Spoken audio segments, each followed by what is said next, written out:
घागरभर पाण्यासाठी महिलांची पायपीट आणि कसरत। जत तालुक्यात दरीबडची गावातलं भीषण वास्तव। खरीपाच्या तोंडावर शरद पवार करणार दुष्काळी दौरा। 30 मे ते 1 जून दरम्यान मराठवाड्यात करणार पाहणी।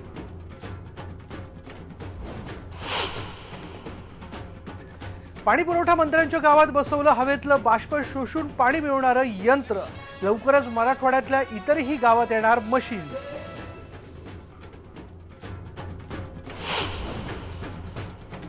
वाळू माफियांच्या गुंडगिरीनंतर बारामतीतल्या नीरा नदीवरच्या वाळू ठेक्यांचे लिलाव बंद, पण सुरुंग लावून बंधारा उडवणारे वाळू माफिया 2 दिवसानंतरही मोकाट।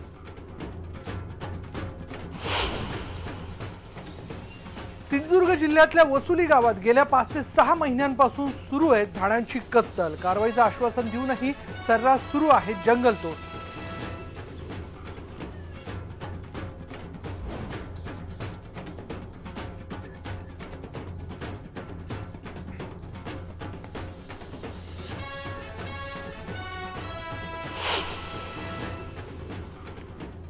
राज्यपाल येणार म्हणून नांदेड जिल्ह्यातल्या जवरला गावाचं पालटलं चित्र। 2 दिवसात झाले रस्ते बांधणी, हातपंप झाले दुरुस्त। इतकंच काय, बँक खाती उघडून कर्जालाही मिळाली तात्काळ मान्यता।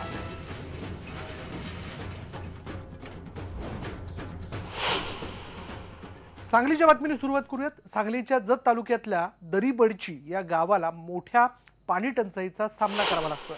पाण्याच्या एका घागरीसाठी नागरिकांना वणवण करावी लागते। जतच्या पूर्व भागाला नेहमी दुष्काळाची समस्या भेडसावते। यंदाच्या उन्हाळ्यानं तर कहर केलेला आहे। पाणी शोधण्यासाठी दरीबडचीच्या गावकऱ्यांना आटापिटा करावा लागतोय।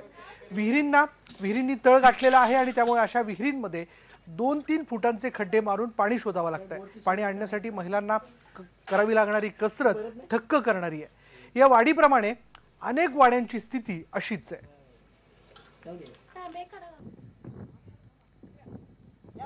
या गावातल्या महिलांना पाण्यासाठी म्हणजे एकेका घागरीसाठी वणवण करावी लागते। हे पाणी जे तुम्ही बघताय, आम्ही लोक जी मंडळी आहेत आपण पिऊ शकणार नाही, अगदी गढूळ दिसणार असं पाणी, पण त्यातही हातामध्ये तांब्या घेऊन कुठेतरी त्या पाण्यातल्या सगळ्या मैलाचा निचरा करत, तो मैला बाजूला करत या महिला पाणी भरतात हांड्यामध्ये आणि पायपीट करत पुन्हा आपल्या गावी परततात। प्रत्येक महिलेला अशाच पद्धतीने प्रत्येक दिवशी मोठी कसरत करावी लागते। या भर उन्हामध्ये या सगळ्या महिला आपल्या घराच्या बाहेर पडतात, पाण्याकरता म्हणून त्या बाहेर पडतात आणि अशा प्रकारे जिथे पाणी त्यांना उपलब्ध होईल तिथे जाऊन, म्हणजे एक छोटासा खड्डा आपल्याला दिसतोय त्या ठिकाणी या खड्ड्यामध्ये त्या महिला उतरताना आपल्याला दिसतात। तिथे जे पाणी साठलेलं आहे कुठेतरी त्या पाण्यातला सगळा कचरा बाजूला करत जेवढं शुद्ध पाणी मिळू शकेल तेवढं तांब्यामध्ये भरत एक तांब्या कळशीमध्ये ओततात या महिला पाणी घरी आणतात। खाली विहिरीमध्ये उतरून जावं लागतं।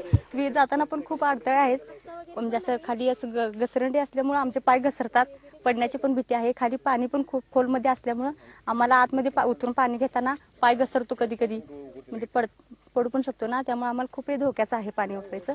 त्यामुळे आम्हाला टँकरची सेवा उपलब्ध करून द्यावी असं आम्हाला वाटतं। पाणी स्वच्छ करायचं, पाणी स्वच्छ म्हणजे ते माती ते नसल्यामुळे उतरून जायला लागल्यामुळे पाणी पण गढूळ झालेलं आहे। ते पिण्यासाठी असं योग्य नाहीच आहे, तरी पण नाविलाज असल्यामुळे माणसं ते पाणी पितात, पण ते त्यांच्या पण आरोग्याच्या दृष्टीनं घातकच आहे। याचबद्दल या सगळ्या परिस्थितीवरती आपण बोलणार आहोत। जतचे भाजपचे आमदार विलास जगताप आपल्या बरोबर आहेत। विलास जगतापजी, भीषण वास्तव आहे की घरातल्या महिलांना घरची कामं राहिली बाजूला, पण एकेका म्हणजे पाण्याच्या थेंबाकरता म्हणून त्यांना बाहेर पडावं लागतंय। एकेका कळशीसाठी त्यांची मोठी कसरत होताना दिसते। पाणी पुरवठा योजना होईल त्यावरती चर्चा खरं तर नंतर करायला हवी, पण आता टँकरची व्यवस्था व्हावी अशी मागणी होताना दिसते। काय याबद्दल आपण करणार? दरीबडचे गाव हे खरं त्या ठिकाणी 2 साठवण तलाव आहेत। सिद्धनाथ आणि दरीबडचे जो साठवण तलाव आहे ते दोन्ही तलाव अक्षरशः म्हणजे कोरडे ठणठणीत झालेले आहेत। दरीबडची एकच गाव हे पिण्याच्या पाण्याच्या टंचाईचं नसून या जत तालुक्यातील जवळजवळ 10-12 गावं ही भीषण पाण्याच्या टंचाईखाली सध्या लोकांनी त्रस्त केलेले आहेत। त्या ठिकाणी उमराणे आहे, खुजनवाडी आहे, डफळापूर आहे। डफळापूर मोठं गाव आहे, त्या ठिकाणी टँकरची मागणी आहे। अशा जवळजवळ 10-12 गावात जत तालुक्यामध्ये पाण्याची भीषण टंचाई आहे। नाही, हे तर कळालं आमदार साहेब, हे कळालं, पण सरकार आपलंच आहे। आता ह्या सगळ्या परिस्थितीवर हे शेवटी हे मतदार आहे, यांच्याकरता म्हणून काय आपण व्यवस्था करणार? नाही, या ठिकाणी टँकरची मागणी जिल्हाधिकाऱ्याला अधिकार दिलेले आहेत टँकर पुरवठा करण्याचे. तो प्रस्ताव यायला थोडाफार विलंब होतोय. त्यांनी त्या टँकरची मागणी केली पाहिजे. टँकरची मागणी झाली की मग टँकरचा पुरवठा केला जाईल आणि त्याप्रमाणे पाण्याची व्यवस्था केली जाईल. हा एक भाग. आणि दुसरं विहिरीचं अधिग्रहण करण्याची पद्धत आहे. विहीर अधिग्रहण, बोर अधिग्रहण करण्याची एक पद्धत आहे. त्याप्रमाणे ज्या ठिकाणी अधिग्रहण होऊनही पाणी मिळत नाही त्या ठिकाणी टँकरची व्यवस्था केली जाते. आणि जर दरीबच्चीनं टँकरची मागणी केली असेल तर त्या ठिकाणी टँकरची व्यवस्था तहसीलदाराने कलेक्टरच्या मार्फत केली जाईल. पण काही वेळेला असं असतं या सगळ्या प्रकारामध्ये की तिथल्या स्थानिकांना आता ही टँकरची व्यवस्था व्हावी त्याची प्रक्रिया नक्की काय असते, सरकारी प्रक्रिया, हे त्यांना ठाऊक नसतं. कलेक्टरला अधिकार आहेत, ते टँकर अलॉट करू शकतात. पण आपण याबद्दल काही पुढाकार घेणार का की टँकरची व्यवस्था तिथे झालीच पाहिजे? हो, बरोबर आहे ना. आता काय मध्यंतरी एक मिटिंग झाली आमची सगळ्याची जिल्हाधिकाऱ्याच्या कार्यालयामध्ये. आम्ही त्यांना सांगितले मागील तिथं तुम्ही टँकर द्या आणि एक जिथं आता पाणी सोडलेलं आहे तुम्ही त्याचं म्हैसाळचं पाणी कॅनलमध्ये सोडलेलं आहे. आता आमच्या जत तालुक्यात कुंभारीपर्यंत पाणी आलेलं आहे. आमची मागणी शासनाकडे ही राहील की टँकर ही जुजबी व्यवस्था आहे, अधिग्रहण ही जुजबी व्यवस्था आहे. आमच्या जत तालुक्यात म्हैसाळचं कॅनलद्वारे जर पाणी आलं, तलाव भरून घेतले. आता हे सिद्धनाथ मी तरीबडचीचा तलाव सांगतोय, ह्या तलावात जर कॅनलद्वारे पाणी सोडलं गेलं तर जत तालुक्यातील जवळजवळ 100 गावं पाणी टंचाईपासून मुक्त होणार आहेत. आणि म्हणून शासनाकडे मध्यंतरी गिरीश महाजन साहेब इथे या ठिकाणी आले होते. आम्ही त्यांना भेटून सांगितले, त्यांच्या हस्ते पाणी पूजन झालेलं आहे आणि विधानसभेमध्ये आम्ही त्यांना भेटून त्यांना सांगितलेलं आहे की जत तालुक्याचा पिण्याचा आणि दुष्काळाचा प्रश्न कायमस्वरूपी जर सोडवायचा असेल तर मेन कॅनलची जवळजवळ 100 किलोमीटरचा मेन कॅनल आहे म्हैसाळचा. तो कॅनल पूर्ण केला आणि 2 लिफ्ट इरिगेशनच्या स्कीम केल्या आपण. एक अंकलेचं आणि एक खलाटीचं लिफ्ट पूर्ण केलं तर जत तालुक्यातल्या 100 गावामध्ये मेन कॅनलद्वारे पाणी जाते आणि त्याच्यासाठी 350 कोटी रुपये आपल्याला लागणार आहेत. आणि 2 टप्प्यात हे 350 कोटी ह्या शासनाने जर आपल्याला दिले आणि आपल्या शासनाचा पाठपुरावा चालू आहे. पण आपण या सगळ्या गोष्टीचा पाठपुरावा करणार हे आश्वासन तुम्ही आयबीएन लोकमतच्या माध्यमातून देताय? हो, माझं पूर्ण उद्या 15 वर्षे ही शासनाची योजना मंजूर झालेली आहे आघाडीच्या शासनाच्या काळामध्ये. त्यावेळेला जत तालुक्याच्या म्हणजे जो सरकारमध्ये एमओयू झालेला आहे, केंद्र आणि राज्याचा एमओयू झाला, त्याला जत तालुक्यासाठी आलेले पैसे, हे पैसे कवठे महांकाळ आणि तासगाव तालुक्यातल्या आर पाटील साहेबांनी पळवून नेले. त्यामुळे आमची कामं अपूर्ण राहिली ही वस्तुस्थिती आहे. आता तो अन्याय होऊ नये यासाठी आपण गिरीश महाजन, देवेंद्र फडणवीस यांच्याकडे प्रयत्न चालू आहे. आपण पाठपुरावा करताय. धन्यवाद आमच्याशी बोलल्याबद्दल. एकूणच या सगळ्या प्रकारात आमदार साहेबांनी एकतर आश्वासन दिलेलं आहे की टँकरची व्यवस्था केली जाईल, कारण तशी मागणी या महिलांकडून होताना दिसते. आणि दुसरं, जे पाणी या ठिकाणी डॅमवरनं असेल किंवा तिथल्या साठवण तलावातनं असेल ते आणण्याकरता म्हणून जी योजना आहे पाणी पुरवठा योजना, ती लवकरात लवकर पूर्ण केली जाईल, यासाठी देखील आम्ही पाठपुरावा करू, असं देखील आश्वासन त्यांनी दिलेलं आहे. यानंतर आपण जाणून घेऊयात इतरही बातम्या आहे शरद पवारांच्या मराठवाडा दौऱ्याबद्दलची. राष्ट्रवादी काँग्रेसचे अध्यक्ष शरद पवार मराठवाड्यातील दुष्काळी भागाचा दौरा करणार आहेत. खरीपाच्या तोंडावरती हा दौरा करून शरद पवार शेतकऱ्यांच्या व्यथा जाणून घेणार आहेत.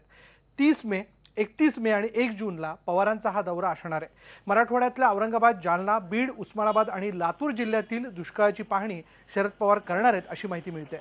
पवारांबरोबर या दौऱ्यामध्ये विरोधी पक्षनेते धनंजय मुंडेही तिथे उपस्थित असतील. दुष्काळग्रस्त भागात वरदान ठरू शकणाऱ्या आकाश अमृत यंत्रणा यंत्रणा जी आहे ती पाणी पुरवठा मंत्री बबनराव लोणीकर यांच्या गावात बसवण्यात आलेली आहे. काय आहे ही यंत्रणा याबद्दल सांगतायत आमचे ब्युरो चीफ सिद्धार्थ गोदाम. आपल्याला माहित आहे की ढगातून आपण पाणी पाडू शकतो, आपलं तंत्रज्ञान तेवढं प्रगत आहे. मात्र आता भाजपच्या सरकारने हवेतून पाणी शोषून घेण्याचं एक नवीन यंत्र लोणीमध्ये बसवलेलं आहे. आपण बघू शकतो हे जे यंत्र आहे ते आकाश अमृत नावाचं हे यंत्र आहे आणि या यंत्रामध्ये हवेतलं पाणी शोषून घेण्याची यंत्रणा यामध्ये आहे. आणि हे शोषून घेतलेलं पाणी जे आहे आपण खाली या ठिकाणी टँक आहे, या टँकमध्ये ते पाणी स्टॉक होतं. आपण बघूया टँक भरलेला आहे का मध्ये जाऊन. वरचं शोषून घेतले तर टँकमध्ये पाणी जमा होतं आणि दिवसातून जवळपास 500 ते 600 लिटर पाणी या ठिकाणी या खालच्या मशीनमध्ये ते जमा होतं दिवसभरातून. आणि हे पाणी नंतर आपण बघू शकतो या ठिकाणी नळ लावलेला आहे, त्या नळमधून पाणी ते बाहेर काढता येतं आपल्याला. एकंदरीतच दिवसभरातून जवळपास माझ्यासोबत मित्र तू पाणी पिऊन सांग मला कसं वाटलं. काय म्हणशील चव कशी? पाणी आपण जे पितो मिनरल वॉटर, फिल्टर वॉटर, बिस्लेरीचं आहे, सेम तशी टेस्ट आहे. कुठेही त्याच्यात काही नाही आणि एकदम प्युअर पाणी आहे, त्याच्यात कुठेही काही नाही आहे. इन्व्हेंटिव्ह ग्रीन नावाची ही कंपनी आहे. तिने ही मशीन्स पायलट प्रोजेक्ट म्हणून सध्या लोणी मध्ये लावलेले आहेत आणि त्या कंपनीचे या ठिकाणी तंत्रज्ञ आहेत. मुझे बताइए कि ये मशीनरी कैसे काम करती है? ये मशीनरी टेम्परेचर और ह्यूमिडिटी के ऊपर काम करती है. जितनी ज़्यादा ह्यूमिडिटी होगी उतनी ज़्यादा पानी मिलती है. तो दिन में कितना पानी ये कैप्चर करती है? इसकी कैपेसिटी सर दिन में 1000 लीटर है, लेकिन यहाँ पर ह्यूमिडिटी कम होने के कारण यहाँ पर 500 से 600 लीटर दिन में देती है. तो इसके टेस्ट के बारे में क्या है? इसकी प्योरिटी के कोई टेस्ट हो चुके हैं? हेल्थ मिनिस्ट्री से इसकी कुछ परमिशन ली है आपने? यस, हमने बहुत जगह पे इस मशीन को इंस्टॉल किया है. गोवा, दिल्ली, हरियाणा, औरंगाबाद एंड औस्त्रामाबाद and also here at Gujarat. वहाँ से सारे जगह से हमने टेस्ट रिपोर्ट लिए हैं. सब WHO से भी इसको मान्यता मिली है. या छोट्याशा मशीनमुळे निवारण होऊ शकत नाही. मात्र काही ठिकाणी त्या ठिकाणी पाणीच येण्याची शक्यता नाही, जमिनीमध्ये पाणी नाही, वरून पाणी पडत नाही. अशा ठिकाणी या मशीन्स उपयोगाच्या ठरू शकतात. महाराष्ट्र राज्याने या आता प्रायोगिक तत्वावर काही मशीन्स आपल्या गावांमध्ये बसवल्यात. लोणीमध्ये 4-5 आहेत आणि येणाऱ्या काळामध्ये 100 मशीन्स या ठिकाणी लावण्यात येणार आहेत. आता या प्रायोगिक तत्वावर आहेत. येणाऱ्या काळामध्ये आपल्याला ठरेल या मशीन खरंच आपल्याला पाणी देऊ शकतील का. सुधीर जाधवसह सिद्धार्थ गोदाम, IBN लोकमत, लोणी, परतूर. आकाश अमृत, ह्या ज्या मशीन्स आहेत या जर ठिकठिकाणी बसवल्या गेल्या तर काही प्रमाणात का होईना जी पाण्याची समस्या आहे, पाणी टंचाईची समस्या आहे ती सोडवल्या जाऊ शकते असं तरी एकूण वाटतंय. यानंतर बघूयात की आपण सगळे ज्याची आतुरतेने वाट पाहतोय तो मान्सून जो आहे तो कुठपर्यंत आलेला ते आपण पाहूयात. या उपग्रहावरून काढलेल्या चित्रामध्ये दिसतंय की मान्सूनचे वारे अजून श्रीलंकेजवळ आहेत. केरळवर उद्या किंवा परवा मान्सून धडकणार आहे. राज्यात फक्त उस्मानाबादवर तुरळक ढग दिसत आहेत जिथे आज पाऊस पडला. यानंतर गावाकडच्या बातम्यांमध्ये इथे वेळ झाली का ब्रेकची आणि ब्रेक नंतर पाहू. सिंधुदुर्ग जिल्ह्यातल्या वसुली गावात हजारो झाडांची कत्तल होऊ नये प्रशासन ढिम्मच.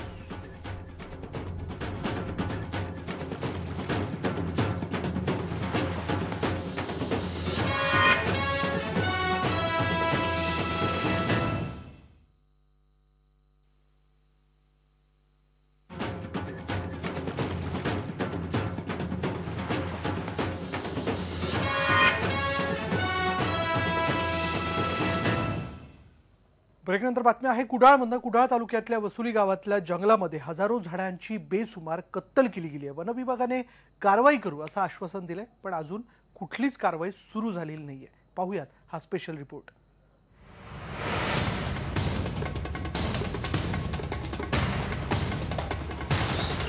तुम्हाला दिसत असलेले हे लाकडाचे ढीग. तुम्हाला वाटलं असेल की ही एखादी वखार आहे, पण ही वखार नाहीये. तर हे ढीग आहेत कुडाळच्या वसोली गावच्या जंगलामध्ये बेकायदेशीररित्या तोडण्यात आलेल्या झाडांचे.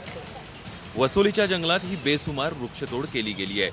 ग्रामस्थांनी तक्रार करूनही लाकूड व्यावसायिकांवर कोणतीही कारवाई होताना दिसत नाहीये. त्यामुळे लाकूड व्यावसायिक आणि वनविभागाचा साटलोटा असल्याचा आरोप ग्रामस्थ करतायत. मालकाला मात्र एक लाकूड तोडायला सुद्धा परमिशन मिळू शकत नाही, परंतु व्यापाऱ्याला लाखो रुपयाचा माल निर्धास्त नेण्यासाठी ह्या खात्याचे हात गुंतलेले दिसतात. एकंदरीत व्यापारी सुद्धा अशा पद्धतीने धाडस करणार नाहीत. ह्या दृष्टीने त्यांच्याशी सुद्धा त्यांच्यावर नियंत्रण राहिलं पाहिजे शासनाचं. या संपूर्ण प्रकरणाची सखोल चौकशी करण्याचं आश्वासन वनविभागाचे अधिकारी S. रमेश कुमार यांनी दिलंय. जो पण वृक्षतोड झाले त्याच्या मूल काढायचे त्याच्या पण आमच्याकडे आधाराप्रमाणेच आपण करतो. पण हे पूर्ण प्रकरण कसे आहे हे आपण चौकशी केल्यानंतरच मी पूर्णपणे सांगू शकतो. याच्यामध्ये तक्रार केलेलं आहे, ते तक्रारीच्या पूर्णपणे चौकशी करून ते तक्रार किंवा गुन्हेगार कोण आहे त्याच्यावर आपण चौकशीच्या नंतर करू शकतो. वसुलीच्या जंगलातील वृक्षतोडीवरून कुंपणच शेत खायला मदत करते का असा प्रश्न पडतोय. त्यामुळे वनविभाग लाकूड व्यापारी आणि दोषी कर्मचाऱ्यांवर कारवाई करणार का की केवळ कारवाईचा देखावा करणार हे पाहावं लागणार आहे. विनायक वंजारी, IBN लोकमत, कुडाळ. यानंतर इथे वेळ झाली का ब्रेकची आणि ब्रेक नंतर पाहूया.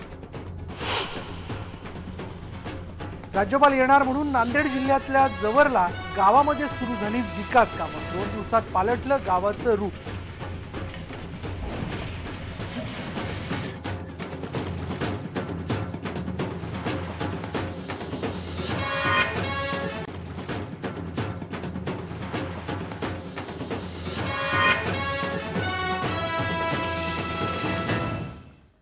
ब्रेकनंतर बातमी आहे नांदेड जिल्ह्यातलं. नांदेड जिल्ह्यातल्या किनवट तालुक्यातलं जवरला हे आदिवासी गाव आहे. अनेक वर्ष हे गाव विकासापासून वंचित आहे, पण अचानक या गावाचं रूप पालटलंय. याला कारण ठरलंय ते राज्यपालांचा दौरा.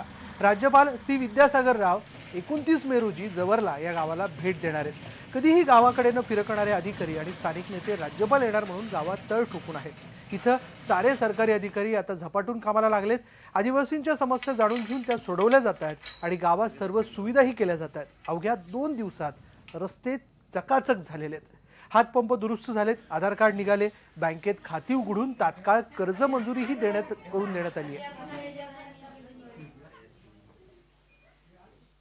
डॉक्टर ते एकटाच आहे, इथं गंमत नाही म्हणून मांडवीला जाते. ते पहिले होती ते आपले इंगडे होते तेव्हा जरा चालत होत. आता जरा हे ते गोळ्या भेटल्या तर भेटते. ते आता ते रेखा होते ती डिलेवरी झाली तेव्हापासून ते बंद चालूच आहे. गावात तर शिधापत्रिकेपासून तर जेवढे काही ज्यांचे आता विहिरीचे काही समस्या आहेत, कोणाचे शेतजमिनीचे प्रश्न आहेत, तर ते सर्व पूर्ण करत आहेत. समजा 4 दिवसापूर्वी साहेबांनी सांगितले की बाबा म्हणे असाच राज्यपाल साहेबांचा दौरा आहे, तर तुम्ही तिकडे जाऊन त्या आधार कार्डची नोंदणी करून घ्या म्हणे.